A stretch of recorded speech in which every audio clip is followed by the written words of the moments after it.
Car wash tayo ng mga motor, mga ka-JTech. Puro alikabok kasi.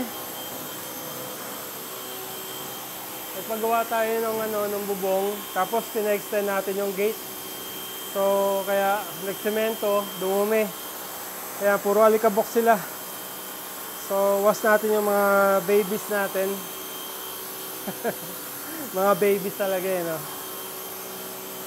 Siyempre, parang ano yan member of the family. Ayan. Nasabong ko na yan So, kaya banlaw na lang. So, ito na lang Ninja yung nasabunin ko pa. So, better kayo talaga na na dapat merong pressure washer. Kasi sa dami ng singit-singit, sulok-sulok ng motor. So, mahirap linisin.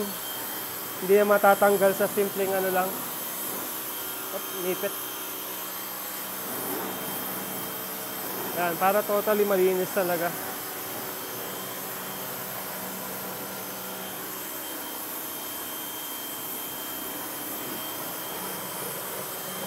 So, design naman ng motor sa basaan Kaya, siyempre, di ba, pag umuulan,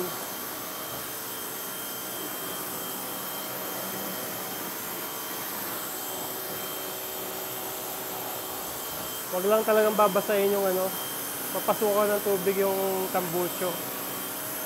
Dahil magche-check engine siya pag napuno ng tubig. Ayan, okay na to si CB. Itong C-section, ilalim na lang. Sinabay-sabay natin i-wash dahil sabay-sabay sila nadumihan.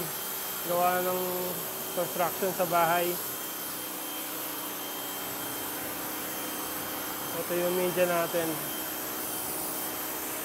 Akala nyo binenta ko na dito pa rin siya. Napakaganda kasi nitong Ninja. Ito yung mga tipong pang flex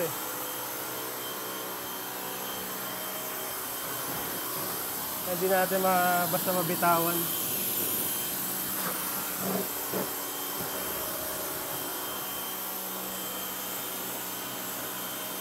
Ayan. So, sabunin naman natin siya. Ilalim muna. Siyempre, iba yung foam para sa ibabaw. Pero iba yung foam sa ilalim. Kasi siyempre, sa ilalim, expect nyo, maraming yan. Buha-buhangin. Pagka winipe nyo yan sa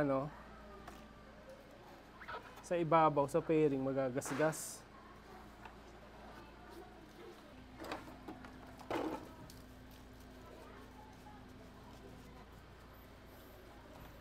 Yan.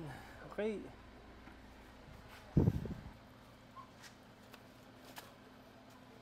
Dahil hindi naman natin siya napaggagamit. Tapos the last time na ginamit natin siya, hindi naman naulan. So kaya hindi naman siya ganun kadumi. Nasabunan natin, banlaw na. Si Sik. Yan ang pangalan niya. Sik.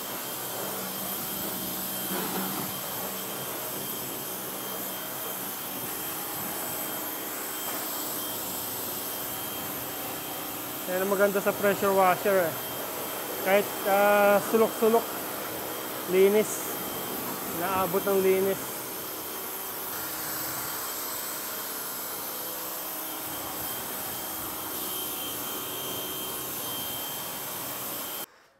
Ayan. Sobrang pawis. Ang mahirap nito yung magpunas. So, kailangan muna natin, gagawin natin sa kanya, i-blow dry natin siya. So, before natin siyang, habang pinupunasan, binoblow dry. Kasi sobrang dami nga ng singit-singit. So, kailangan matanggal doon yung tubig. So, ayan mga ka-JTech, binoblow dry natin siya habang pinupunasan.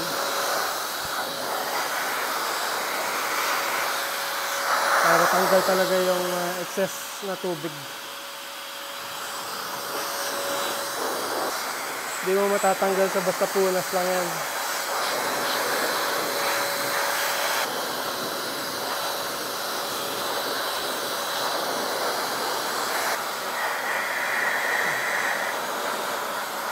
Ayan, tanggal talaga yung tubig sa mga singit-singit. Tapos yung pamunas mo, dampi-dampi na lang. Ayan, daming tubig. Yan yung natatanggal.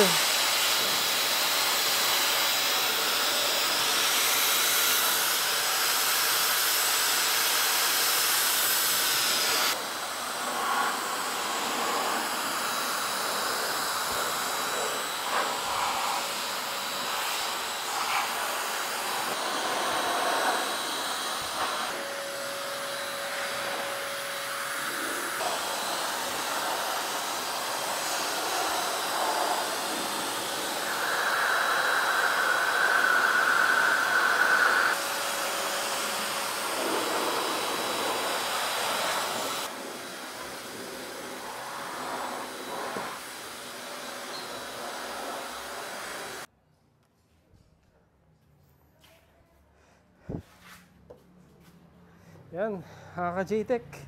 Finally, malinis na silang tatlo. Ayan, kakapagod. Okay. Yan kintab Ayan, finally, malilinis na sila. So, sana pag nag-ride tayo, wag umulan. At dudumi ulit. So, yun yung ating vlog para doon sa ating mga baby na nalinis na natin. Okay? Again, thank you for watching mga ka-JTech, and see you again in my next vlog. Bye-bye.